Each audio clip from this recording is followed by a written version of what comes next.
Who would win in a fight, Superman or Batman? It's the ultimate comic book question, pitting a god against a human, power against intellect. The answer always comes down to one single crucial factor: prep time. Can Batman, with enough time to plan, really take down the nearly invincible Man of Steel? Let's break it down. First, let's look at a standard random encounter. No prep time, no prior knowledge. They just happen to cross paths and a fight breaks out. In this scenario, it's not really a contest. Superman's speed, strength, and durability are just overwhelming. He could end the fight before Batman even registers it started. He can move faster than a speeding bullet, literally.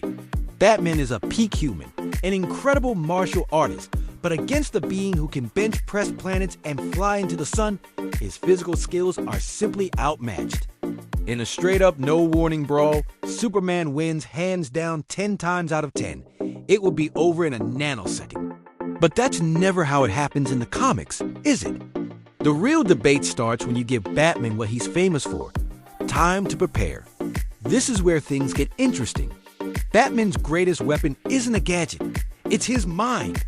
He's one of the most brilliant strategic thinkers in the DC universe. With prep time, Batman isn't just a man in a suit anymore. He's a walking, talking countermeasure to Superman. His primary strategy, of course, revolves around kryptonite.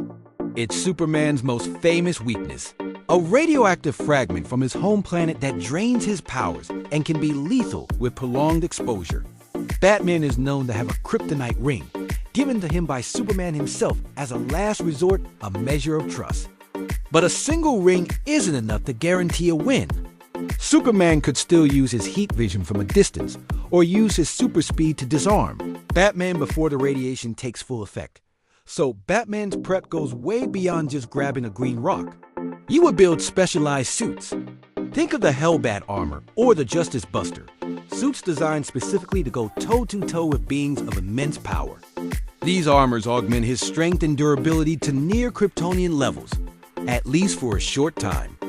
They're often equipped with an arsenal of weapons designed to exploit Superman's weaknesses.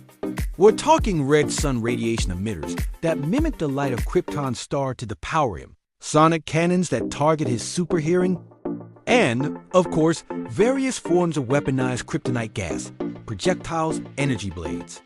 You name it, Batman has probably designed it. He'd also control the battlefield.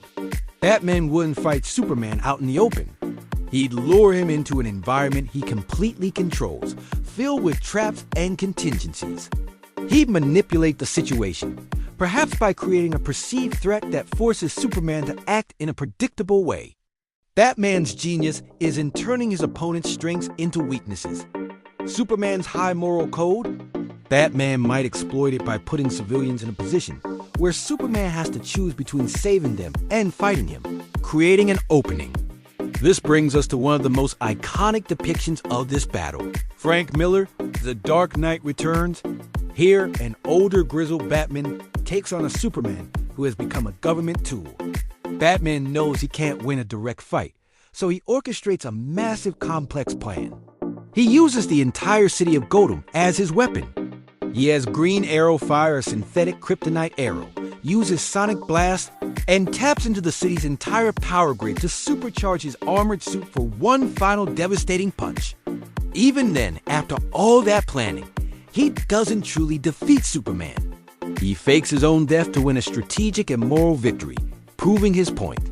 It shows that even with mountains of prep, a win against Superman is incredibly difficult and costly. Now, let's raise the stakes. What if both characters were bloodlusted? This means all morals are off. They are fighting to kill, using their full abilities without holding back. A bloodlusted Superman is terrifying. He can fly from orbit at near light speed and hit Batman with an infinite mass punch before Batman could even think. The planet wouldn't survive, let alone Bruce Wayne. He could simply stay in the sky and use his heat vision to incinerate Batman from miles away. There's almost no defense against that level of ruthless power. But a bloodlusted Batman is also a different beast. He wouldn't hesitate. He wouldn't just use a kryptonite ring. He'd have kryptonite-laced bullets, gas bombs, and who knows what else. He'd likely have contingencies that are far more lethal and morally gray than what he'd normally consider. He might target Superman's loved ones to create a psychological opening. It becomes a question of who can land the first fatal blow. Even so, the sheer speed and power advantage of a bloodlusted Superman is almost insurmountable. The odds are still heavily in Superman's favor.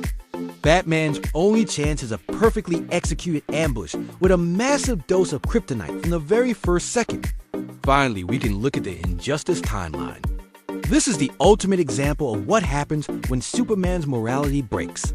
After being tricked by the Joker into killing Lois Lane and their unborn child, which also triggers a nuclear bomb that destroys Metropolis, Superman snaps. He kills the Joker and establishes a tyrannical global regime.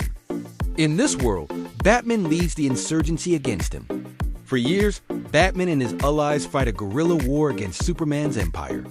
They use everything at their disposal, including magic and a super pill that grants temporary Kryptonian-level powers. Despite all his brilliance and the help of other heroes, Batman is consistently on the losing end. He only manages to finally defeat Superman by bringing in a Superman from another, more heroic dimension. The Injustice storyline serves as a grim reminder that once Superman crosses that line, stopping him is a near impossible task, even for Batman. So, can Prep Time beat a god? The answer is ... sometimes, under very specific circumstances.